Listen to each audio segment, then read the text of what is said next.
Bonjour à toutes et à tous, aujourd'hui je vais vous présenter quelques livres que j'utilise régulièrement lors de mes sorties bushcraft ou en balade. Donc un livre sur le gibier pour savoir reconnaître un peu les animaux, quoi. Ça c'est un format poche, pratique pour mettre dans le sac.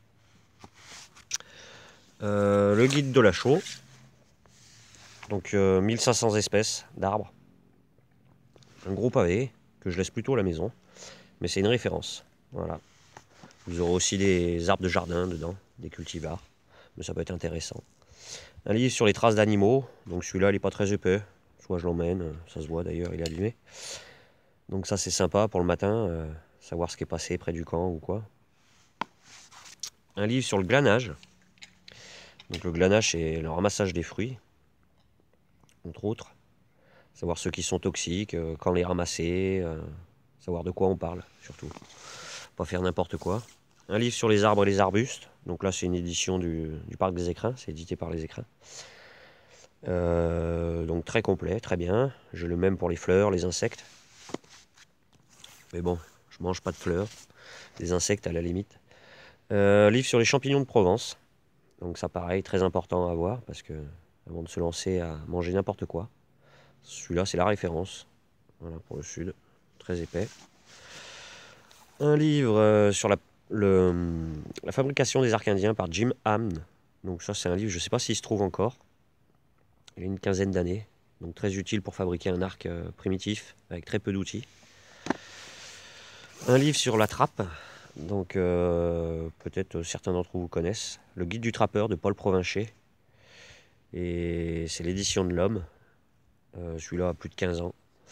Très bien pour apprendre à piéger, poser ses pièges, préparer ses pots, le tannage, faire du cuir. Une référence aussi.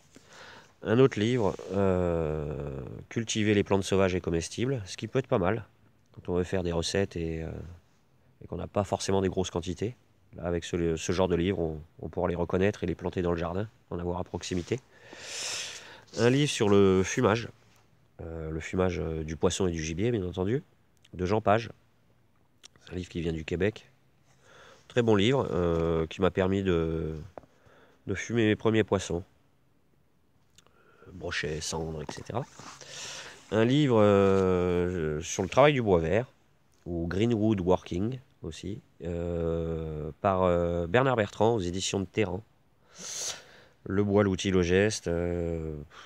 La couverture parle d'elle-même, voilà, vous saurez faire ça à la fin. Et surtout pas gâcher le bois, savoir le choisir par rapport au projet envisagé. Un livre sur la vannerie sauvage, vous vous en doutez, de Bernard Bertrand aux éditions de Terran, donc ça c'est la version initiation. On va le mettre comme ça. Et le second volet, qui est le perfectionnement, voilà. Très complet. Vous avez tout, les écorces, tout, les lattes de bois, tout.